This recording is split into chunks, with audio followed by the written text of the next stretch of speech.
Les œuvres du père de Jean Bernat, qui était sculpteur, Joseph Bernat, sont exposées dans ce jardin. Et il y a des expositions temporaires d'autres sculpteurs.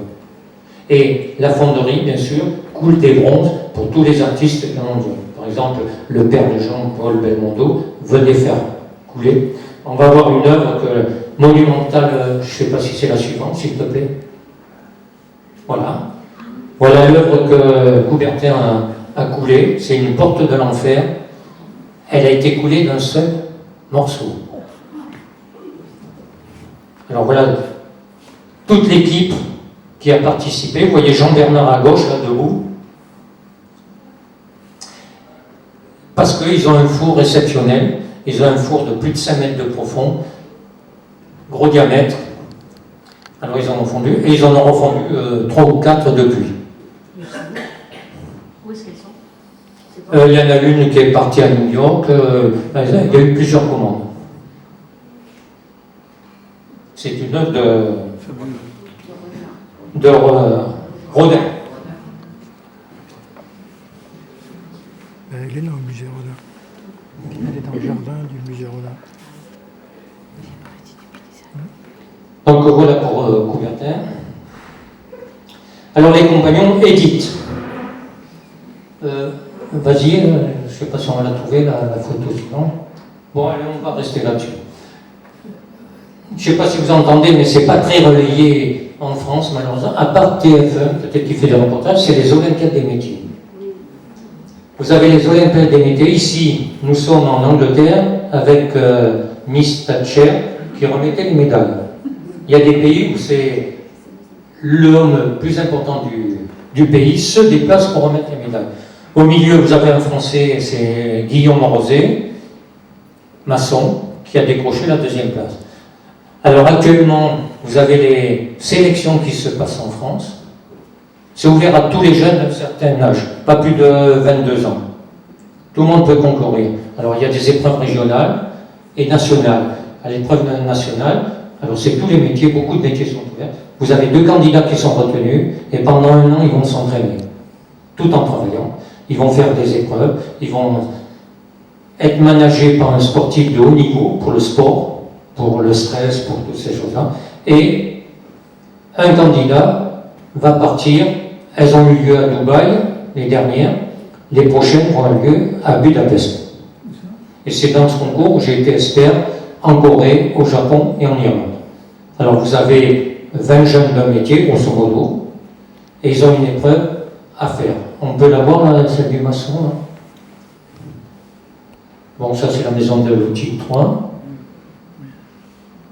Bon, ça, elle est peut-être plus loin, c'est pas grave.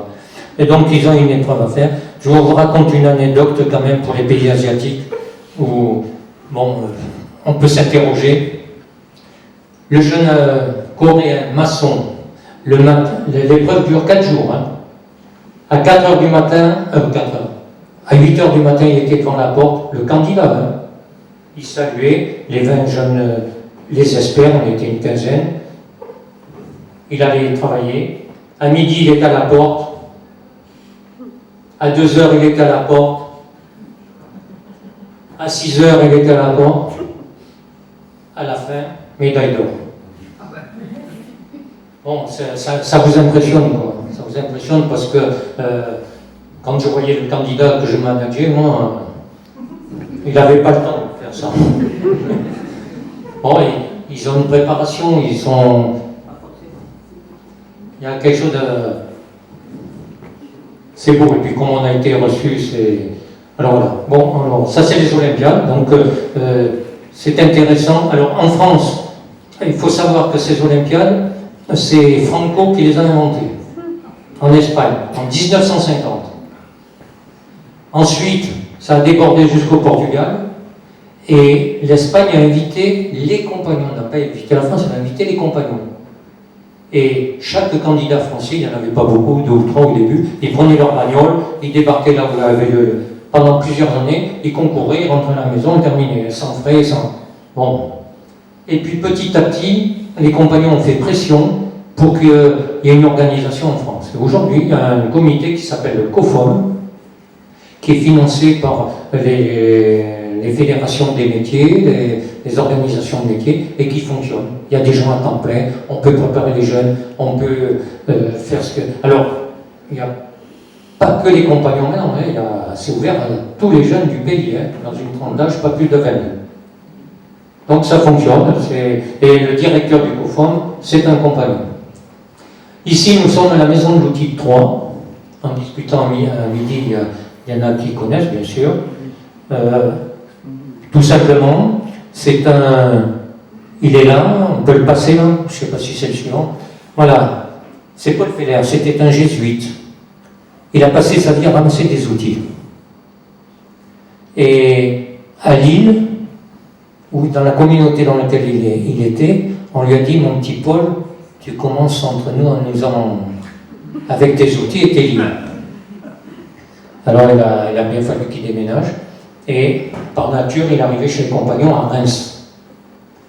Mais à Reims, les compagnons lui ont dit la même chose.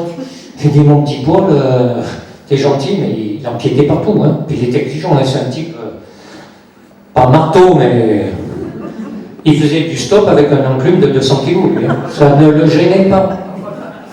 Ça ne le gênait pas. Ah oui. Et les compagnons étaient bien implantés à Troyes. On a trouvé l'hôtel de Morin, un hôtel en plein centre-ville, qui était désaffecté. Alors les compagnons ont été voir la ville de Troyes, et une discussion s'est entraînée, voir comment ça pouvait être financé. Les compagnons ont restauré de A à Z tout le bâtiment. Le département s'est mis à mettre de l'argent.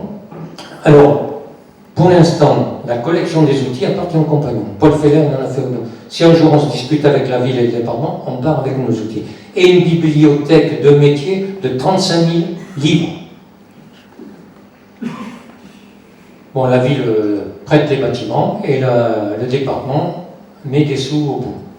Ce qui fait que ça fonctionne. Alors ici, au milieu, il n'y a pas ce jardin habituellement, mais tous les ans, il y a une thématique au milieu. Il y avait eu les vignerons, là c'est les jardiniers, avec les compagnons jardiniers. Enfin, c'est à visiter aussi, c'est intéressant.